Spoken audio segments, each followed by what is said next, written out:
This past summer, I was lucky enough to undertake an internship with a nationally acclaimed science communication company called Scientel. This experience was invaluable to my professional and personal growth, and I'm walking away with countless insights. I came into my internship with a few preconceptions, but also a lot of gray spots when it came to imagining what the working world is like. By participating in meetings, interviewing my colleagues, and experiencing a small taste of this world firsthand, I learned a lot. Firstly, science, like any institution, is subject to the political powers that be.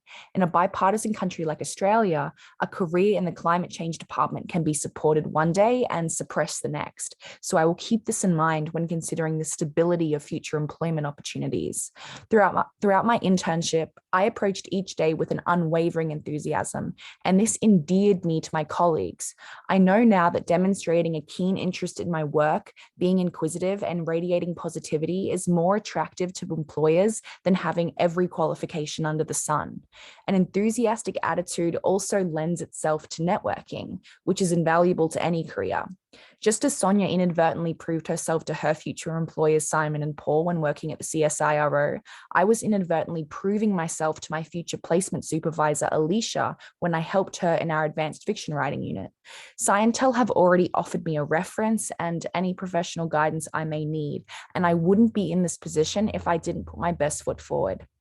This experience prompted me to be deeply and consistently introspective, which led me to a few realizations.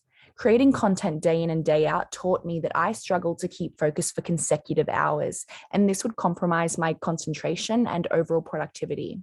I eventually decided to try my luck with the Pomodoro technique. This is a universal time management system that encourages us to work with the time we have rather than against it. Using this method, I broke my workday into 25-minute chunks separated by 5-minute breaks, and boy, oh boy, did I get a lot more work done. I also learned a lot about what work feeds and drives me. As someone who's tutored for over 4 years, I no longer feel impassioned by teaching things I've already taught. Even writing media articles to raise environmental awareness in the public left me feeling uninspired. I've realized that I want to be an agent of change. I want to be a pioneer of this burgeoning sustainability sector, leading with new ideas rather than repeating known ones. One of the most insightful things I learned about myself is that I too often let my perfectionism get in the way of getting the work done. Striving to be perfect 100% of the time and having a joyful life are mutually exclusive ideals. So from now on, I'm going to focus on input goals rather than output goals. And no matter the output that arises, I will give myself compassion and commendation. For any science student contemplating taking a summer internship, I have a few pieces of advice. Firstly, do your research. The minute I learned that Scientel had chosen me for their internship program, I went straight to their website, where I read through every informational tab with a fine-tooth comb.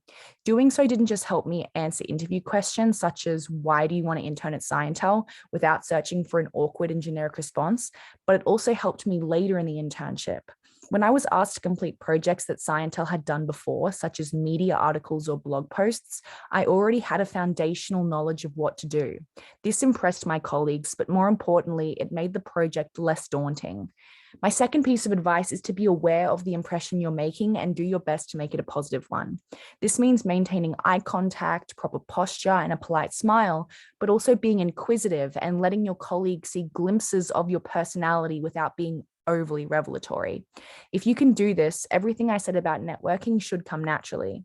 My third piece of advice is to be a professional, always. You may not be getting paid for this job, but you should treat it like a job nonetheless. And this means operating with competence, ethics, and courtesy. In my experience, your host company will be as flexible as possible to accommodate any scheduling conflicts or personal circumstances, but communication is key. I caught COVID a few days into my internship, but instead of letting my internship fall by the wayside, I communicated my unforeseen circumstance with the utmost professionalism, and Scientel were equally professional when it came to accommodating me. My fourth piece of advice is that this unit is described as a summer intensive for a reason. You must not only stay on top of multiple internship projects, but the 5 assessment pieces that underpin the learning component of the unit. So adding improved time management to your preliminary list of personal expectations is always a good idea. My final piece of advice is to back yourself.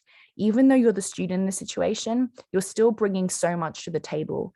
Remind yourself that you're making a real contribution to your host company, because if you know your worth, others will recognize it too.